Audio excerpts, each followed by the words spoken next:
Jay Mason coming to you from beautiful Tupelo, Mississippi. And even though cannabis has been around for thousands of years, cannabis products have really evolved quickly over the last 10 or 20 years. And now there's just a ton of choices. A lot of them are confusing and a lot of them are even misleading. And one of the reasons for this is there's no naming standard. So what one person may call an indica, another person could call a hybrid. What one person may call a syringe, another person may call an RSO. So it can be very confusing, especially for a new cannabis user. But in this video, we're going to talk about the differences between distillate and full spectrum vape carts.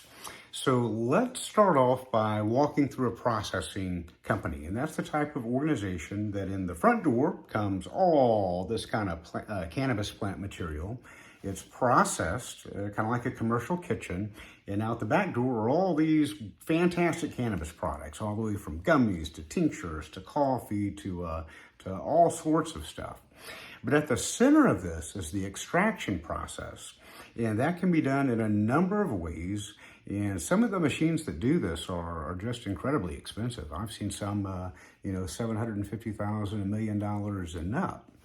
But the main thing that it comes down to, the main differences between a distillate cart and a full spectrum cart is how the plant is treated in the extraction process. So for a distillate, imagine that raw plant material is put into this big extraction machine, and it uses very high pressure and different temperatures. And the cannabis plant contains, we know, at least 113 cannabinoids and 200 plus terpenes.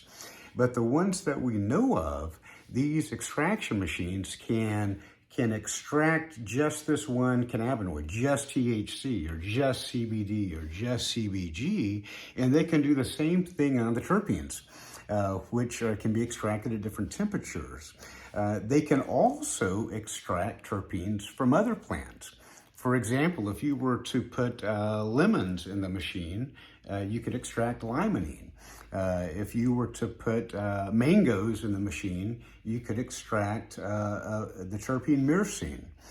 So that kind of goes back to how these carts are made. So with the distillate cart, imagine that all the THC is kind of taken off from the cannabis plant, and then added back into that are possibly other cannabinoids, but usually other terpenes, and typically those are called botanically derived terpenes.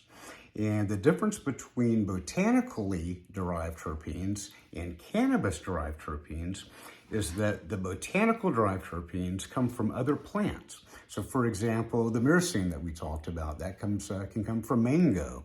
Hops can produce, I believe, humulene. Lavender produces linalool. You could put lemons in the extraction machine and get limonene. But it's kind of like building a car, but using just a whole bunch of different parts. It'll probably get you to point A to point B, but it doesn't quite feel right. And I'm not saying that one's right or wrong, but it's important that we all understand the differences. So with a distillate cart, it's typically named for the flavor, and it's usually flashy packaging, or it may be a wrestler on the front cover, or whatever. It may be called blueberry, bliss, or strawberry sunrise, whatever. But it's typically named for the flavor. Typically they taste sweeter, they smell fruitier, they don't smell like cannabis. So a lot of people like them for that reason. And they're also very predictable. So in contrast to a full spectrum oil, that happens when you extract that plant material from one certain strain. So let's just say from Blue Dream, for example. So you extract everything that Blue Dream plant has to offer.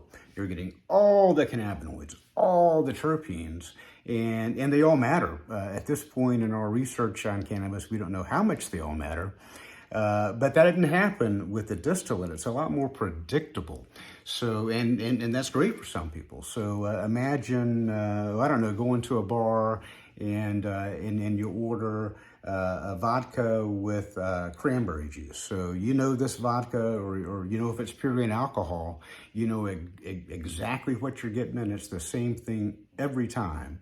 Full spectrum oil is more like ordering a glass of fine, French Cabernet that's been in a oak barrel for 20 years, and it's very complex. So the main thing to understand is with the full spectrum oil, you get the advantages of all the entourage effect. And it just, to me, it's more rounded. It's not as harsh. But it's important that everybody knows, or that as a patient, as a prescriber, as a bud tender, you know the differences, because they're very different. The effect's different. Distillate is more hard hitting. The full spectrum is more rounded. You get the full entourage effect, and you can be a little bit more specific with it because they're named after the actual strains. But because of that, they're going to vary from batch to batch. So they're all different. Neither is right or wrong. It's been a pleasure sharing this information with you. If you like it and you're watching on YouTube, please hit the subscribe button.